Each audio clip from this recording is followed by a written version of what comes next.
PM की सुरक्षा में चूक को लेकर आज तक के स्टिंग ऑपरेशन में बड़ा खुलासा हुआ है। अब इस मसले पर सियासत फिर गर्मा गई है।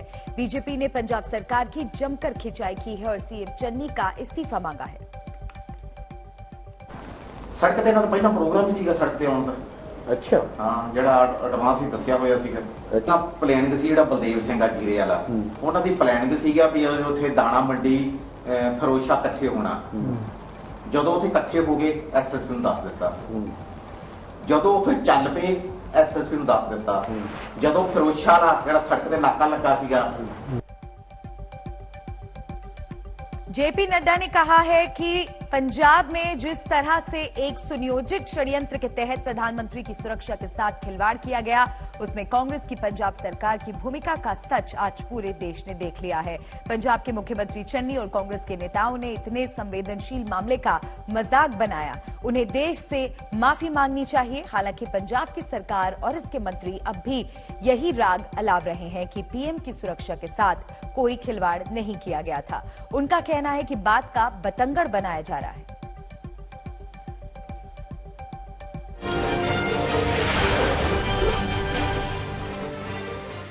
योगी सरकार के मंत्री स्वामी प्रसाद मौर्य के इस्तीफे ने यूपी की सियासत में भूचाल ला दिया है। स्वामी प्रसाद मौर्य के इस्तीफे पर अपना दल ने दुख जताया है। वहीं आशीष पटेल ने कहा है कि सहयोगी दलों के सम्मान के साथ खिलवाड़ नहीं होना चाहिए।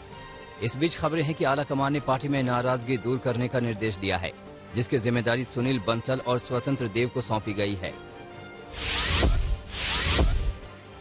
स्वामी प्रसाद मौर्य के इस्तीफे के बाद बीजेपी से इस्तीफों की झड़ी लगनी शुरू हो गई है। 3 विधायक और 1 मंत्री ने इस्तीफा दे दिया है।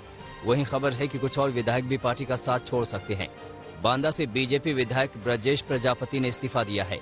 इसके अलावा कानपुर के बिल्लौर से बीजेपी विधायक भागवती सागर ने इस्तीफा दे दिया है, जबकि शाहजहांपुर के तिलहर से बीजेपी विधायक रोशनलाल वर्मा ने भी बीजेपी का साथ छोड़ दिया है।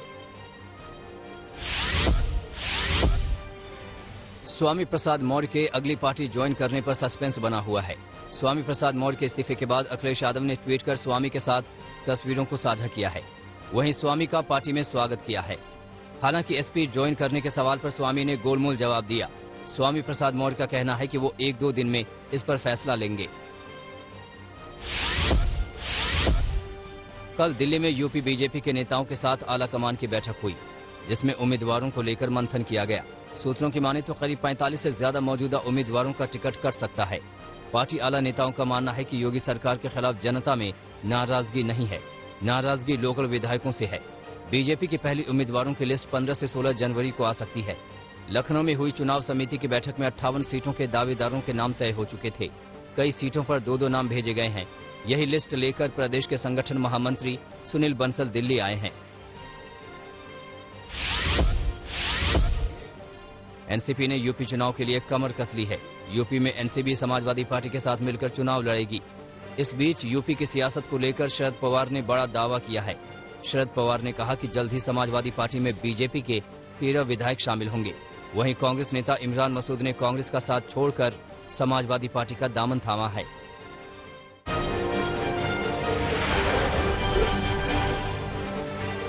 दिल्ली में बीजेपी मुख्यालय में कोरोना विस्फोट हुआ है। बीजेपी स्टाफ और सुरक्षाकर्मी मिलाकर 42 लोगों के संक्रमित होने की खबर है। 2 दिन पहले ही बीजेपी के दफ्तर में सभी लोगों का टेस्ट कराया गया था। मंगलवार से पार्टी दफ्तर में 5 राज्यों में होने वाले विधानसभा चुनाव को लेकर लगातार बैठकों का दौर चल रहा है। उसके बीच बीजेपी कार्यालय में कोरोना के ये मामले सामने आए हैं।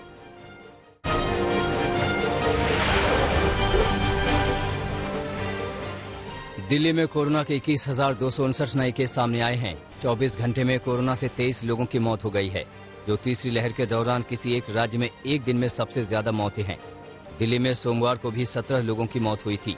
राजधानी में अब पिछले 7 दिन के दौरान 87 लोगों की मौत हो गई है, जिसमें 57 की मौत पिछले 3 दिन में हुई है। दिल्ली से पहले महाराष्ट्र में 4 जनवरी को तीसरी लहर में एक दिन में सबसे ज्यादा 20 मौत सामने आई थी। दिल्ली में सभी प्राइवेट ऑफिस और रेस्टोरेंट बार बंद करने का आदेश दिया गया है। ये आदेश तत्काल प्रभाव से लागू होगा। Delhi disaster management authority DDMA की बैठक में ये फैसला किया गया। हालांकि लोगों को वर्क फ्रॉम होम की अनुमति दी गई है। दिल्ली के सीएम अरविंद केजरीवाल ने साफ किया है कि राजधानी में लॉकडाउन नहीं लगाया जाएगा। सरकार कोरोना पेशेंट्स के लिए ऑनलाइन योग क्लास शुरू कर रही है। इसके लिए होम आइसोलेशन वाले पेशेंट्स को योग क्लास की वेब लिंक भेजी जाएगी। दिल्ली की अलग अलग जेलों में बंद कुल 66 कैदी और 48 कर्मचारी कोरोना संक्रमित पाए गए हैं। इनमें तिहाड़ जेल के 42 कैदी और 34 कर्मचारी, मंडोली जेल के 24 कैदी और 8 कर्मचारी और रोहिणी जेल के 6 कर्मचारी शामिल हैं। वहीं मुंबई में पिछले 24 घंटे में 120 पुलिसकर्मी कोरोना पॉजिटिव पाए गए हैं। वहीं एक पुलिसकर्मी की मौत हुई है। कोरोना के बढ़ते मामलों के बीच मुंबई से राहत की खबर आई। मुंबई में कोरोना केस में गिरावट देखने को मिल रही है। पिछले 24 घंटे के भीतर 11,647 कोविड केस सामने आए हैं और 2 मौतें हुई हैं। साथ ही टेस्ट पॉजिटिविटी रेट भी घटकर 19% हो गया है।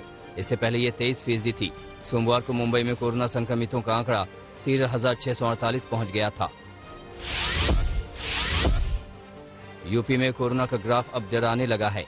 पिछले 24 घंटे में उत्तर प्रदेश में कोरोना संक्रमण के 11,000 से ज्यादा केस सामने आए हैं।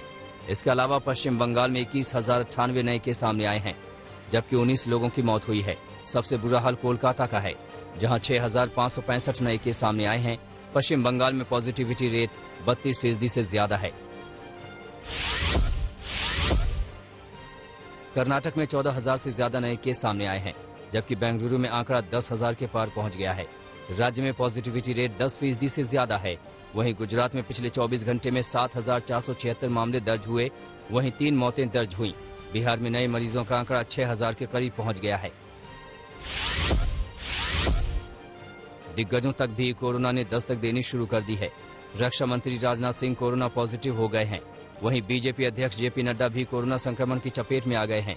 कर्नाटक के मुख्यमंत्री बासवराज बोम्मई की कोविड रिपोर्ट भी पॉजिटिव आई है। बोम्मई में कोरोना के बेहद हल्के लक्षण हैं। वहीं बिहार के मुख्यमंत्री नीतीश कुमार भी कोरोना संक्रमित हो गए हैं। 3 दिन पहले सीएम हाउस के 27 कर्मचारी भी पॉजिटिव मिले थे। बॉलीवुड सिंगर लता मंगेशकर कोरोना संक्रमित हो गई हैं। उन्हें संक्रमण के हल्के लक्षण हैं, लेकिन एहतियात के तौर पर मुंबई के ब्रीच कैंडी अस्पताल के आईसीयू में भर्ती किया गया है। लता मंगेशकर के घर में काम करने वाले एक कर्मचारी कोविड पॉजिटिव था, जिसके संपर्क में लता जी आ गई थी। इस कारण उनका कोविड टेस्ट करवाया गया और वो भी पॉजिटिव पाई गई। यूपी के हापुड़ में मास्क बांटने को लेकर एक अनोखी पहल सामने आई है।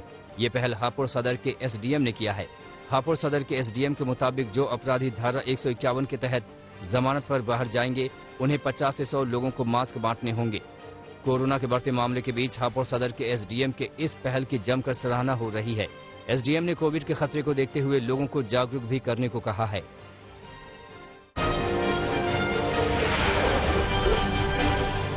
पहाड़ों में बर्फबारी का दौर जारी है। उत्तराखंड के रुद्रप्रयाग के चोपता में जमकर बर्फबारी हुई है।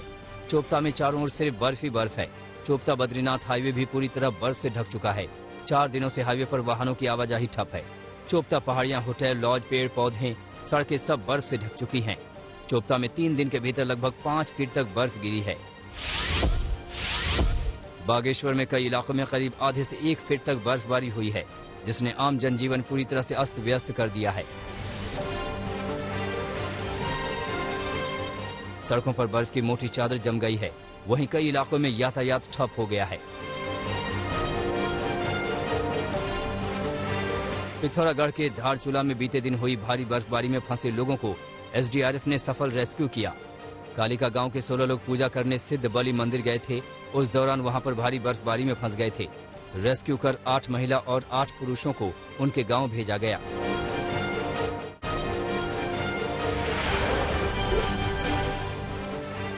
पहाड़ी इलाकों में बर्फबारी का असर मैदानी इलाकों में भी दिख रहा है। शीतलहर और कोहरे ने जनजीवन को ठप कर दिया है।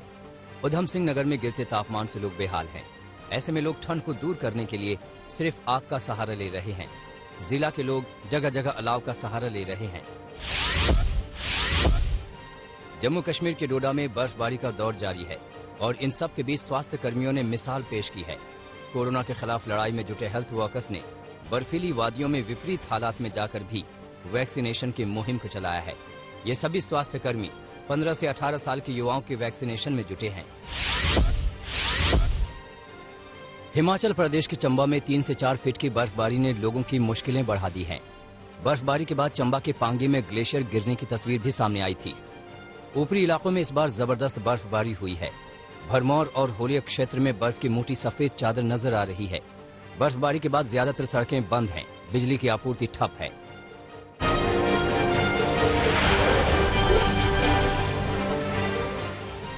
कानपुर में क्राइम ब्रांच को बड़ी सफलता हाथ लगी है।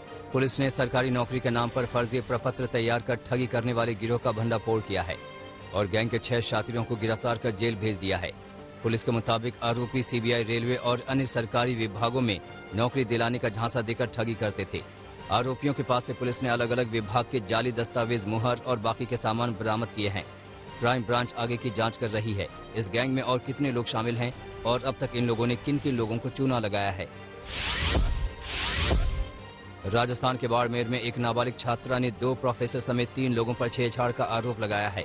मामला बाड़मेर महिला थाने का है। छात्रा के आरोपों के मुताबिक पीजी कॉलेज में वॉक करने के बाद उसके साथ छेड़छाड़ और मारपीट की गई। आरोपियों के खिलाफ मामला दर्ज कर लिया गया है। वहीं कॉलेज प्रशासन की माने तो लड़की के आरोप निराधार हैं। कॉलेज की माने तो जोधपुर की रहने वाली लड़की पहले पीटा एक्ट में गिरफ्तार हो चुकी है। पुलिस मामले की तफ्तीश कर रही है। हिमाचल प्रदेश के बिलासपुर में सड़क हादसे का भयानक वीडियो सामने आया है। यहाँ दधोल चौक पर एक अनियंत्रित स्कॉर्पियो ने सड़क पर खड़ी ऑल्टो को टक्कर मार दी। टक्कर इतनी जोरदार थी कि ऑल्टो के परखच्चे उड़ गए। सड़क हादसे की ये तस्वीरें सीसीटीवी में कैद हो गई। शुक्र था कि ऑल्टो में कोई नहीं था, वहीं स्कॉर्पियो चालक को मामूली चोटें आई हैं। पुलिस मामले की तफ्तीश कर रही है। उत्तर प्रदेश के नोएडा एक्सटेंशन में पानी मांगने के बहाने घर में घुसे बदमाशों ने चाकू की नोक पर लाखों के गहने लूट लिए। मामला बिसरक थाना क्षेत्र के गौर सिटी 12वें एवेन्यू का है। जानकारी के मुताबिक बदमाश यहां पोलियो का ड्रॉप्स पिलाने के बहाने घुसे। उन्होंने एक फ्लैट की बेल बजाई और महिला से पीने के लिए पानी मांगा। जैसे ही महिला पानी लेने गई, बदमाश घर में घुस गए और चाकू की नोक पर महिला को बंधक बनाकर लाखों के गहने लूटकर फरार हो गए। पुलिस बदमाशों की तलाश में जुट गई है। गुजरात के भावनगर में पुलिस ने एक ऐसे शख्स को गिरफ्तार किया है जो फेसबुक पर लड़की के नाम से फर्जी अकाउंट बनाकर लोगों से ठगी करता था। जानकारी के मुताबिक आरोपी ने फेसबुक पर कॉल बॉय की नौकरी का इश्तेहार दिया था और अपने जाल में एक डायमंड वर्कर को फंसा लिया था। आरोपी ने पीड़ित युवक से 29,000 रुपए भी ले लिए और उसकी अश्लील फोटो भी अपलोड कर दी। पुलिस के मुताबिक ठगी का धंधा करने वाले शख्स के ऊपर कर्ज था, जिसे चुकाने के लिए उसने अपराध किया। पुलिस कार्रवाई कर रही है।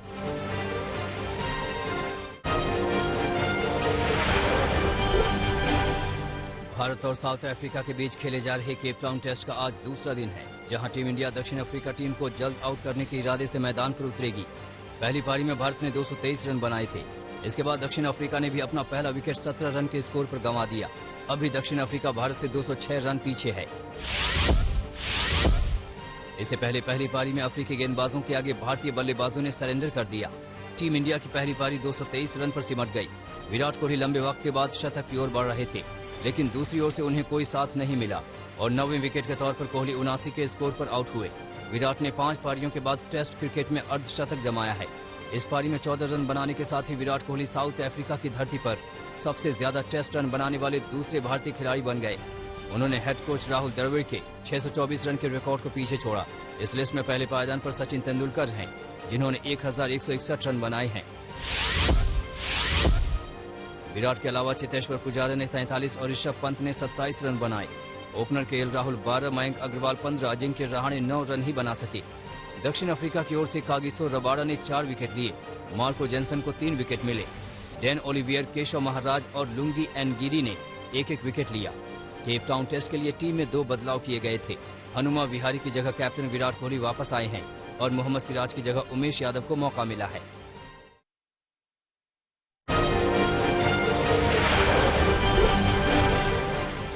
यूक्रेन संकट पर अमेरिका और रूस की बातचीत के बाद ही निकली शांति की राह। दोनों देशों में हुई बातचीत पर रूस ने जताई निराशा। रूस के सरकारी प्रवक्ता ने कहा, जेनेवा बैठक से हम संतुष्ट नहीं। यूक्रेन संकट पर बाइडेन, पुतिन और उप विदेश मंत्री स्तर पर भी हो चुकी है बैठक। यूएन ने बदहाली और गरीबी से जूझ रहे अफगानियों की मदद के लिए $5 अरब का फंड जुटाने की बनाई योजना। 2 करोड़ 80 लाख लोगों